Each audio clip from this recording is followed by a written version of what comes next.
Hello hi ನಮಸ್ತೆ students, welcome back to anti clock coaching academy.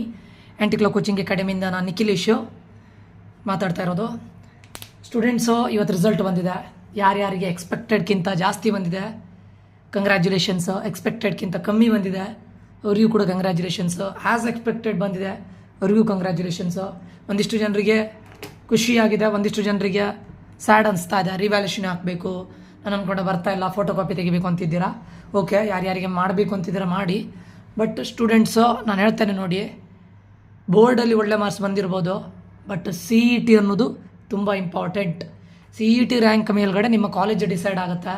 So ಇನ್ನೂ ಕೂಡ ನಿಮಗೆ ಚಾನ್ಸ್ ಮುಗ್ದಿಲ್ಲ. ಯಾಕಂದರೆ ಟಾಪ್ ಇಂಜಿನಿಯರಿಂಗ್ ಕಾಲೇಜ್ ಹೋಗೋದು ಯಾವುದ್ರ ಬೇಸಿಸ್ ಮೇಲೆ? On the basis of C E T rank. So C E ಟಿನೂ ಆಗಿಲ್ಲ. C E T very very important.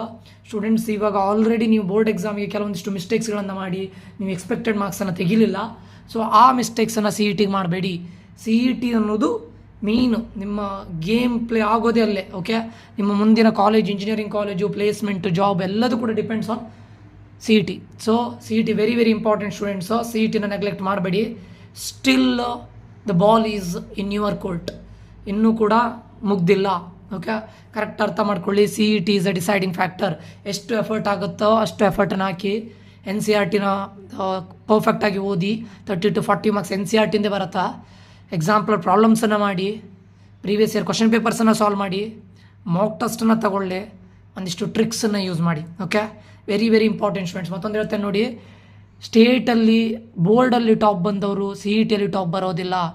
ಅಂದರೆ ನೀವೀಗ ಪಿ ಸಿ ಎಮ್ಮಲ್ಲಿ 300 ತೆಗೆದಿದ್ದೀರಂದರೆ meaning that doesn't mean that ನೀವು ಪಿ ಯು ಸಿಯಲ್ಲಿ ಸಿ ಇ ಟಿಯಲ್ಲಿ ನಿಮಗೆ 100 ಬಿಲೋ ಬರುತ್ತೆ, 1000 ಬಿಲೋ ಬರುತ್ತೆ ಅಂತ ಅಂದ್ಕೊಳ್ಬೇಡಿ. C E T is a different ball game. ಇಲ್ಲಿ ನಿಮ್ಮ ಏನು ಬೇಕು, ನಿಮ್ಮ ಥಿಂಕಿಂಗ್ ಎಬಿಲಿಟಿ ಬೇಕು, ಕೇವಲ ಹಾರ್ಡ್ ವರ್ಕ್ ಮಾತ್ರ ಇಲ್ಲಿ ಯೂಸ್ ಆಗೋದಿಲ್ಲ. ಯಾಕಂದರೆ ನಾವು ಬೋರ್ಡಲ್ಲಿ ಹೇಳ್ಬೋದು ಇದೇ ಕ್ವಶನ್ಸ್ ಬರುತ್ತೆ, ಟೀಚರ್ಸೇ ಕೊಟ್ಟಿರ್ತಾರೆ, ಆಲ್ಮೋಸ್ಟ್ ಇದೇ ಕ್ವಶನ್ಸ್ ಪರ್ಟಿಕ್ಯುಲರ್ಲಿ ಬಂದೇ ಬರುತ್ತೆ, ಫಿಕ್ಸ್ಡ್ ಕ್ವಶನ್ಸ್ ಅಂತ. ಬಟ್ ಸಿ ಇ ಟಿಯಲ್ಲಿ ಆಗೋದಿಲ್ಲ. ಸಿ ಇ ಟಿಯಲ್ಲಿ ನಿಮ್ಮ ಹಾರ್ಡ್ ವರ್ಕ್ ಜೊತೆಗಡೆ ಒಂದು 75ವರೆಗೂ ಮಾರ್ಕ್ಸ್ ತೆಗಿಲಿಕ್ಕೆ ಏನು ಪ್ರಾಬ್ಲಮ್ ಇಲ್ಲ. ಅದ್ರ ಜೊತೆ ನಿಮ್ಮ smart work very very important. ಟ್ರಿಕ್ಸನ್ನು ಯೂಸ್ ಮಾಡೋದು ಅಥವಾ ಸ್ವಲ್ಪ ಲಾಜಿಕಲಿ ಥಿಂಕ್ ಮಾಡೋದು, ಇದೆಲ್ಲದೂ ಬೇಕು ಸ್ಟೂಡೆಂಟ್ಸ್. ಅದಕ್ಕೆ ಪ್ರಾಕ್ಟೀಸ್ ಮಾಡಿ. ಇವಾಗಲೇ ಹೇಳ್ತಾ ಇದ್ದೇನೆ, ಯಾರಿಗಾದರೂ C E T shortcut tricks ಅಥವಾ ಲಾಸ್ಟ್ ಮೂಮೆಂಟ್ ಇದಕ್ಕೆ ಜಾಯ್ನ್ ಆಗಬೇಕಂತಿದ್ರೆ ದಯವಿಟ್ಟು ಈ ನಂಬರ್ಗೆ ಮೆಸೇಜ್ ಹಾಕಿ. ನಾವು ಶಾರ್ಟ್ಕಟ್ ಟ್ರಿಕ್ಸನ್ನು ಹೇಳಿಕೊಡ್ತೇವೆ. 100% ನಿಮ್ಗೆ ಯೂಸ್ ಆಗುತ್ತೆ ಸ್ಟೂಡೆಂಟ್ಸ್, ಆಯಿತಾ? ಪಕ್ಕ ಯೂಸ್ ಆಗುತ್ತೆ. ಜಾಯ್ನ್ ಆಗೋರಿದ್ದರೆ ದಯವಿಟ್ಟು ಈ ನಂಬರ್ಗೆ ಮೆಸೇಜ್ ಹಾಕಿ. ಜಾಸ್ತಿ ಲೇಟ್ ಮಾಡಬೇಡಿ, ಇನ್ನು 1 ವೀಕ್ ಇರೋದಷ್ಟೇ. ಓಕೆ, ಇದರಲ್ಲಿ ನಾವು ಶಾರ್ಟ್ಕಟ್ ಟ್ರಿಕ್ಸನ್ನು ಹೇಳಿಕೊಡ್ತೇನೆ. ಶಾರ್ಟ್ಕಟ್ ಟ್ರಿಕ್ಸ್ ಅಂತ ಹೇಳಿದ್ರೆ ನಿಮಗೆ 180 ನಾನು ಹೇಳಿಕೊಡ್ತೇನೆ ಅಂತ ಹೇಳ್ತಾ ಇಲ್ಲ. ನಿಮ್ಮ ಹಾರ್ಡ್ ವರ್ಕಿಂದ, ಫಾರ್ ಎಕ್ಸಾಂಪಲ್, ನೀವೊಂದು 90 to 100 ಸ್ಕೋರ್ ಮಾಡುವಂಥ ಎಬಿಲಿಟಿಯಲ್ಲಿ ಇದ್ದರೆ, ಈಗ 100 ಸ್ಕೋರ್ ಮಾಡುವಂಥ ಎಬಿಲಿಟಿ ನಿಮ್ಮ ಹತ್ರ ಇದ್ದರೆ, ಇನ್ನೊಂದು 20-25 ಮಾರ್ಕ್ಸ್ ನಮ್ಮಿಂದ ಇನ್ಕ್ರೀಸ್ ಆಗುತ್ತೆ, ಪಕ್ಕಾ sure, using shortcut tricks. Okay, ಇಲ್ಲ ನೀವೀಗ 125 ರೇಂಜಲ್ಲಿ ಇದ್ದಿದ್ದೀರಾ, ನಾವು ಹೇಳಿಕೊಡೋ ಶಾರ್ಟ್ಕಟ್ ಟ್ರಿಕ್ಸಿಂದ 145ವರೆಗೂ ಹೋಗ್ಬೋದು. Okay, minimum. ಸೊ ಅದಕ್ಕೋಸ್ಕರ ಯಾರಿಗಾದರೂ ಎನ್ರೋಲ್ ಆಗಬೇಕಂತಿದ್ರೆ ದಯವಿಟ್ಟು ಸೇರಿ, ಆಯಿತಾ? ಸಿ ಇ ಟಿನ ಯಾವುದೇ ಕಾರಣಕ್ಕೂ ನೆಗ್ಲೆಕ್ಟ್ ಮಾಡಿಬಿಡಿ ಸ್ಟೂಡೆಂಟ್ಸ್. ನೀವು ಎನ್ರೋಲ್ ಆಗ್ತಿರೋ ಇಲ್ಲೋದು secondary, but C E T very very important, deciding factor students. ಈ ಒಂದು ನೀವು ಬೋರ್ಡಲ್ಲಿ 98% ತೆಗೆದಿದ್ರು ಕೂಡ ಸಿ ಇ ಟಿಯಲ್ಲಿ ಎಷ್ಟು ಈಸಿಯಾಗಿ ಬರೋದಿಲ್ಲ, ನೆನಪಿಟ್ಕೊಳ್ಳಿ, ಆಯಿತಾ? ನಿಮ್ಮ ಹಾರ್ಡ್ ವರ್ಕ್, ಸ್ಮಾರ್ಟ್ ವರ್ಕ್ ಬೇಕೇ ಬೇಕು.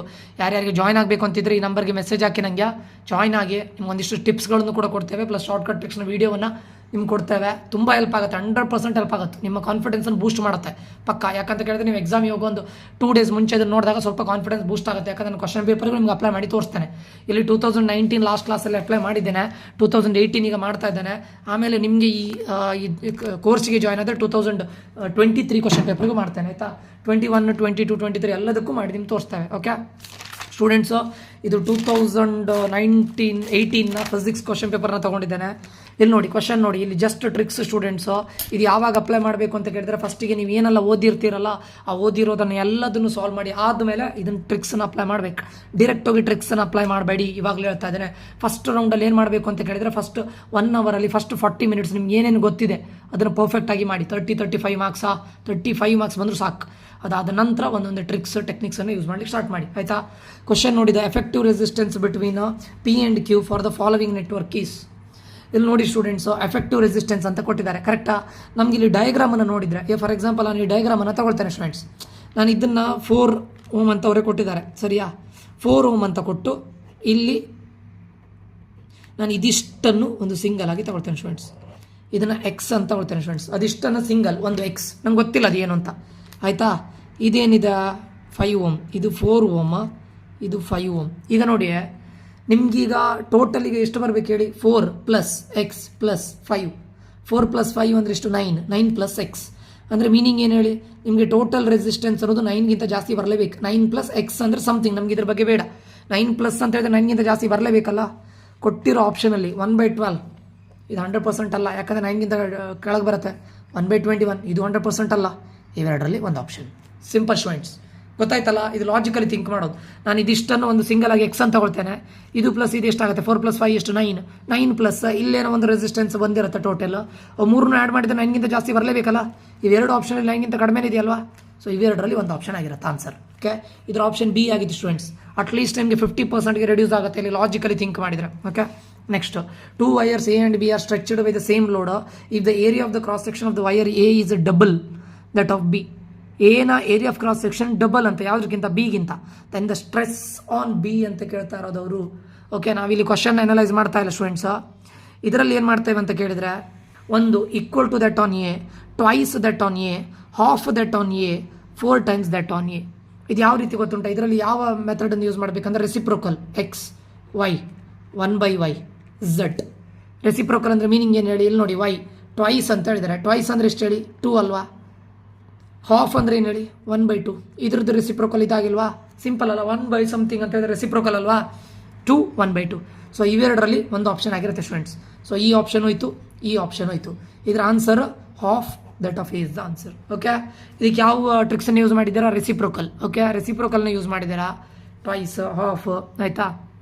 Next 5 identical resistors, each of resistance R is equals to 1500 ohm, are connected to a 300 volt battery as shown in the circuit. The reading of the ideal ammeter is, ಇಲ್ಲಿ ನೋಡಿ, ಇಲ್ಲಿ ಕೊಟ್ಟಿದ್ದಾರೆ ಆಮಿಟರ್ಲಿ ಏನು reading ಕೊಡ್ತಾ ಇದೆ ಅಂತ ಅವ್ರು ಕೇಳ್ತಾ ಇದ್ದಾರೆ ಅಷ್ಟೇ. Okay, 5 identical resistors. ನಮ್ಗೆ ಇದು ಯಾವುದು ಬೇಡ, ನಾವಿಲ್ಲಿ ಯೂಸ್ ಮಾಡ್ತಾ ಇರೋ ಟ್ರಿಕ್ಸ್ ಮಾತ್ರ. ಇನ್ ಕೇಸ್ ನಿಮಗೆ ಇದ್ರ ಬಗ್ಗೆ ಗೊತ್ತಿದ್ರೆ, ನಾಲೆಜ್ ಇದ್ರೆ ಡೈರೆಕ್ಟ್ ಮಾಡಿ ಸ್ಟೂಡೆಂಟ್ಸ್, ಅದರ್ವೈಸ್ ಮಾತ್ರ ಟ್ರಿಕ್ಸನ್ನು ಅಪ್ಲೈ ಮಾಡಿ. ಓಕೆ, ಈಗ ನೋಡಿ 1/5 ampere, 3/5 ampere, 2/5 ampere, 4/5 ampere current ಕೇಳಿದಲ್ವ ಅವರು. ಐಡಿಯಲ್ ಆಮಿಟರ್ ರೀಡಿಂಗಲ್ಲಿ ಕರೆಂಟನ್ನು ರೀಡ್ ಮಾಡ್ತದ್ದು, ಕರೆಕ್ಟಾ. ಸೊ ಇದರಲ್ಲಿ ಏನು ಮಾಡಿ ಕೊಡ್ತೀನಿ, ಎಕ್ಸ್ಟ್ರೀಮ್ ಆಫರ್ ಇದನ್ನು ಡಿಲೀಟ್ ಮಾಡಿ ಆಪ್ಷನನ್ನು. ಎಕ್ಸ್ಟ್ರೀಮ್ ಆಪ್ಷನ್ ಅಂದರೆ ಏನು, ಎಲ್ಲದರದ್ದು ಡಿನಾಮಿನೇಟರ್ ಸೇಮ್ ಇದೆ, ಕರೆಕ್ಟಾ. ನ್ಯೂಮರೇಟ್ರಲ್ಲಿ ಗ್ರೇಟರ್ ಮತ್ತು ಸ್ಮಾಲರ್ ಅಂದರೆ 4/5 ಇದನ್ನು ಡಿಲೀಟ್ ಮಾಡಿ, 1/5 ಇವೆರಡನ್ನು ಡಿಲೀಟ್ ಮಾಡಿ. ಎಕ್ಸ್ಟ್ರೀಮ್ ಇಲ್ಲಿ ಯಾವ ಫಂಡವನ್ನು ಯೂಸ್ ಮಾಡ್ತಾ ಇರೋದು ನಾವು, ಎಕ್ಸ್ಟ್ರೀಮ್ ಅಲ್ವಾ.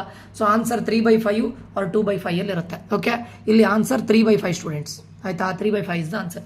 ಅಟ್ಲೀಸ್ಟ್ 50% ಅದು ರೆಡ್ಯೂಸ್ ಆಗಿದೆ ಅಲ್ವಾ, ಟ್ರಿಕ್ಸ್ ಯೂಸ್ ಮಾಡಿ. Next, in the IV graph 2 different electric appliances P and Q are shown in the ಡಯಾಗ್ರಾಮಲ್ಲಿ ತೋರಿಸಿದ್ದಾರೆ. P and Q ಅನ್ನೋದು 2 ಎಲೆಕ್ಟ್ರಿಕಲ್ ಅಪ್ಲಯನ್ಸಸ್ ಅಂತ. If RP and RQ be the resistance of device, ಇದರದ್ದು resistance RP, ಇದರದ್ದು resistance RQ ಅಲ್ವಾ. Then the are shown in the diagram if RP and RQ be the resistance of devices, then ಇವೆರಡು ಇದರ resistance ಆದರೆ RP is equals to RQ ಆಗುತ್ತಾ, RP greater than RQ ಆಗುತ್ತಾ, RP less than RQ ಆಗುತ್ತಾ, RP is equals to RQ/2 ಆಗುತ್ತಾ. ಇದರಲ್ಲಿ ನಾವು ಏನನ್ನ ಯಾವ ಫಂಡವನ್ನು ಯೂಸ್ ಮಾಡಬೇಕು ಹೇಳಿದರೆ, ಉಲ್ಟಾ. ಉಲ್ಟಾ ಅಂದರೆ ಮೀನಿಂಗ್ ಏನು ಹೇಳಿ, ಒಂದು 1,2 ಇದ್ದರೆ ಇನ್ನೊಂದು 2,1 ಇರುತ್ತೆ, ಆ ಥರ. ಅಥವಾ 1 ಗ್ರೇಟರ್ ದೆನ್ 2 ಇದ್ದರೆ ಇನ್ನೊಂದು 2 ಗ್ರೇಟರ್ ದೆನ್ 1, ಈ ಥರ ಇರುತ್ತೆ. ಅಂದರೆ ನಾನು ಎಕ್ಸಾಂಪಲ್ ಕೊಟ್ಟಿರೋದು ಇಲ್ಲಿ ನೋಡಿ, ಉಲ್ಟಾ. ಒಂದು RP is greater than RQ ಅಂತ ಹೇಳಿದ್ರೆ, ಇಂದು RP is less than RQ ಅಂತ ಹೇಳಿದ್ರೆ, ಇವೆರಡರಲ್ಲಿ ಒಂದು ಆಪ್ಷನ್ ಆಗಿರುತ್ತೆ. ಓಕೆ, ಅಂದರೆ ಉಲ್ಟಾ, ಲೈಕ್ ಒಂದು ಈ ಥರ ಹೇಳ್ತಿದ್ದಾರೆ, ಗ್ರೇಟರ್ ದೆನ್ ಅಂತ ಇದ್ದಾರೆ, ಇನ್ನೊಂದು ಲೆಸ್ ದೆನ್ ಅಂತ ಇದ್ದಾರೆ. ಸೊ ಇದನ್ನು ಯೂಸ್ ಮಾಡಿ. ಸೊ ಇಲ್ಲಿ ಆನ್ಸರ್ ಏನು ಗೊತ್ತುಂಟಾ, RP is greater than RQ. Okay, and 5th question, a block rest on a rough inclined plane making an angle of 30 degree with the horizontal. The coefficient of static friction between the block and the plane is 0.8.